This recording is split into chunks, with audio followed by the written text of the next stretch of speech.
기본적으로 수급사업자가 받아야 하는 기성금 채권은 회생채권으로 분류되기 때문에 수급자에게는 그야말로 청천벽력이죠. 일단 수급사업자는 유치권 행사에 들어가야 됩니다. 유치권을 행사하면 단순히 회생채권이 아니라 회생담보권으로 분류되어 감액률이 훨씬 낮아집니다.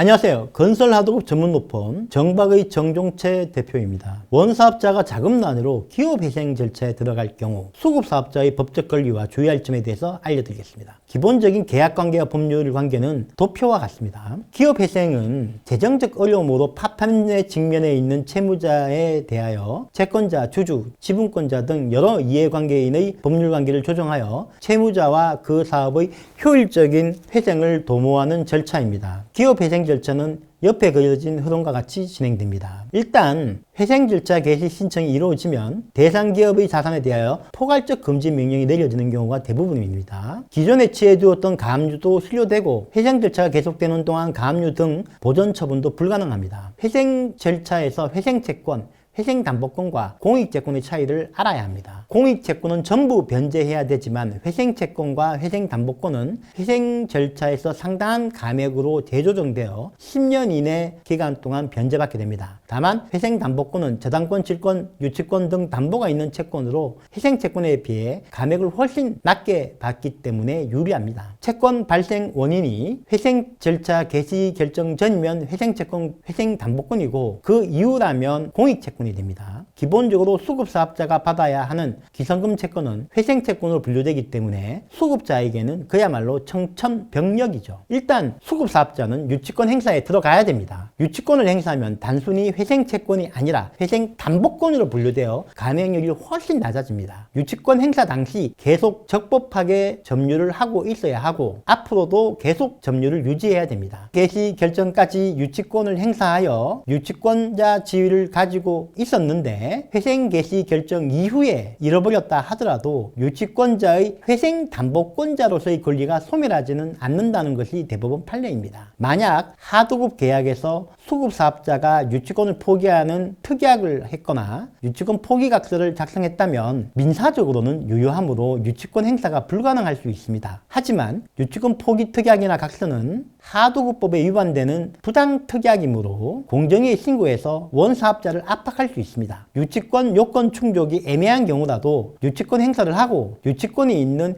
회생담보채권으로 신고하는 것이 정말 더 유리합니다. 다음으로 회생기업의 관리인은 하도급 계약을 해지할 것인지 계속 이행하도록 할 것인지를 선택할 수 있습니다. 반면에 수급사업자한테는 이런 선택권이 없습니다. 관리인은 계속 이행을 선택하면 회생 개시 결정 이후의 공사대금뿐 아니라 그 전의 공사대금도 공익채권이 된다는 것이 대법원 판례입니다. 다만 수급사업자는 관리인에게 해지할 것인지 이행할 것인지를 선택할 것을 최고할 수 있고 관리인이 30일 이내에 답변하지 않으면 계속 이행한 것으로 간주하게 됩니다. 관리인이 해지할 경우 채권 보전 절차에 들어가야 됩니다. 법원에 증거 보전 절차를 신청하거나 기성고 감정을 하여 기성금을 확정하는 것이 필요합니다. 회생 절차에서 수급사업자가 원사업자의 도산을 이유로 도산 해제 조항에 따른 해지는 불가하므로 상방 불이행 상태에서 도산 해제 조항을 원용하는 해제는 가능하지 않습니다. 하지만 수급사업자가 관리인에게 하도급 대금을 이행하라고 촉구하고 이행하지 않으면 채무 불이행이 되니까 이때는 계약 해지를 할 수 있습니다. 표준 하도급 계약서에는 기업 회생 절차 개시 또는 감히 회생 절차 개시 신청, 피신청인 등의 영업상 중대한 사유가 발생하여 계약을 이행할 수 없다고 인정되는 경우 해제할 수 있다는 조항이 존재하므로 표준 하도급 계약서를 사용했다면 수급사업자는 이에 따라 계약 해지를 할 수 있습니다. 해지되는 경우 회생채권으로 신고해야 하므로 법원에 증거 보전 절차 신청, 기성고 감정 신청 등을 통해 기성금 채권을 확정하는 것이 필요하죠. 보증기간에 하도급 대금 보증 이행 청구를 하는 것도 좋은 방법입니다. 보증 청구와 관련하여 주의할 점이 있습니다. 보증기간 내에 보증사고가 발생해야 되기 때문에 계약 연장을 하면서 보증기간을 연장하지 않으면 보증 이행을 받지 받지 못하는 경우가 있습니다. 공사 대금을 정액하는 경우에도 보증 금액을 정액해야 되며 추가 공사를 하게 되는 경우에도 추가 공사에 대해서도 보증 계약을 반드시 체결해야 됩니다. 이걸 꼭 지키셔야 됩니다. 보증 약관도 검토하고 보증 기간 내에 보증 사고 발생을 입증해야 되고 점거 보전 절차나 기선고 감정 등을 통해 채권 확정 절차도 취해야 됩니다. 한편 수급사업자는 발주자에게 직접 지급 청구를 할 수 있습니다. 하도급법 14조 1항 1호에서 직불 요청 사유로 원사업자의 지급정지, 파상, 그 밖의 유사한 사유라고 규정되어 있는데 기업회생도 이에 해당된다는 것이 판례입니다. 이때 직불 청구를 먼저 한 경우에는 회생채권 신고를 할 수 없지만 회생채권 신고한 후에는 직불 청구가 가능하다는 것도 대법원 판례입니다. 그래서 회생채권을 신고하고 직불 청구를 하는 것이 유리합니다. 하도급법에서는 일반적으로 하도급 대금을 대물 변제 받는 것이 금지되지만 기업 회생 절차의 경우에는 대물 변제가 허용됩니다. 다만 회생기업의 관리인이 법원의 인가를 받아야 되기 때문에 대물 변제를 할 수 있을지는 의문입니다. 내용이 좋았다면 좋아요, 구독 부탁드립니다.